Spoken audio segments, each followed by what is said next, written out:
Welcome to KX News on the Go. I'm Chance Thicklin. And I'm Amber French. The president has just signed the short-term funding bill that reopened the government. The longest government shutdown in U.S. history is now over as the House approved a funding package followed by President Trump giving it his stamp of approval last night. Check it out.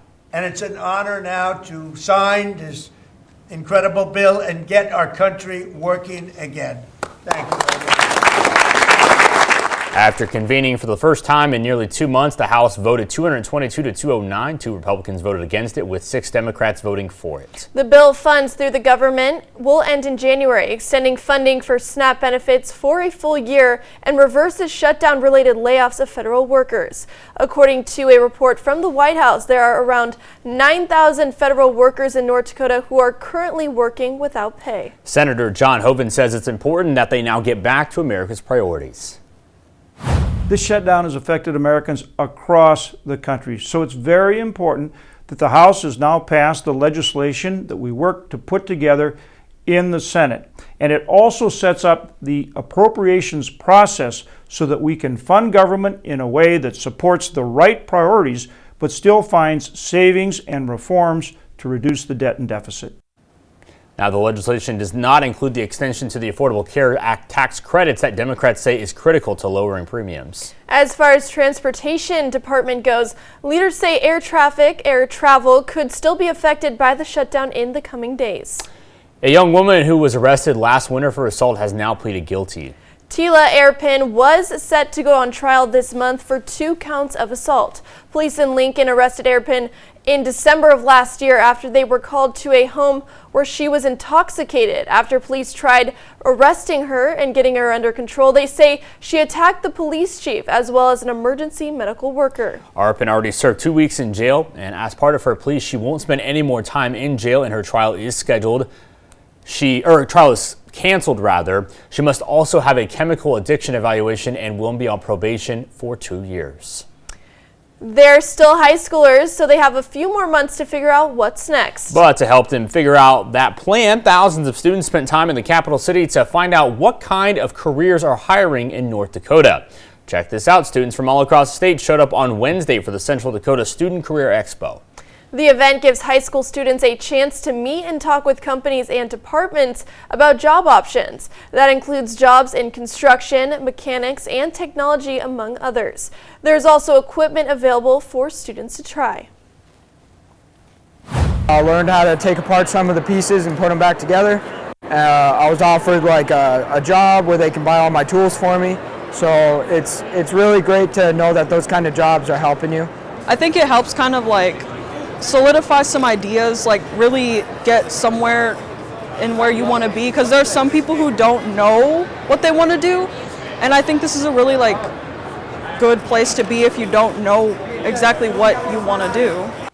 Many of the jobs showcased were broken down into career clusters, including digital technology, hospitality, tourism, public service, and safety. Good morning, Andre. And good morning to you too, Amber and Chance. And it looks like we are starting our day here at Lake Metagoshi with those mainly clear conditions and a temperature of 32 degrees. And the winds are at an east-northeast at 8 miles per hour. But as we head over into Williston, we are continuing to see those quiet conditions too, and a temperature of 31 degrees. And the winds are out of the south at 10 miles per hour. Now looking ahead, folks, we are going to be watching out for those moderating temperatures for the time being. And then we're going to be watching for those quiet conditions around here too. And then colder temperatures are coming back here pretty soon. So I'm going to let you know when in just a little bit here. Now we have our area of high pressure to our south and east, and that is going to continue to fall in the warm temperatures over the next couple of days. And then we're going to be watching this cold front here as we get into our late Friday night into our Saturday morning. And that is going to allow for us to see a cooler weekend ahead. Now, as far as our current temperatures, our temperatures right now are mainly in the 20s and the 30s at this time. Extremely chilly there in Hazen at 21 degrees, and we have 26 degrees there in Newburgh. So it is quite a chilly start to our day in some locations, and even here in the capital city at 26 degrees as well. A little bit more milder there in Bowman at 37 degrees. But as far as our winds, relatively light this morning out of the south, about 5 to 10 miles per hour in some locations. So it's just going to be a relatively light day as far as the winds are concerned. So really no concerns about that. Now our current storm team radar is showing some clouds in our western areas, but for the most part, things are looking pretty good as we start out our Thursday. Now looking at our precision cast, we're going to continue to see those overall quiet conditions lasting into our lunchtime hour, and we will see some passing clouds at times, especially in our northern tier counties between now and our commute going back home from work and or school. But other than that, it is just going to be a dry day for sure. Now our highs for today will mainly climb up into the 50s and 60s, so it is going to be a rather warm day for this time of year, folks. So really take with stride. Get things done. Go outside.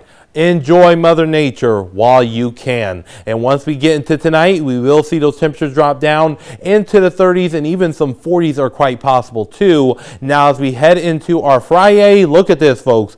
Woo!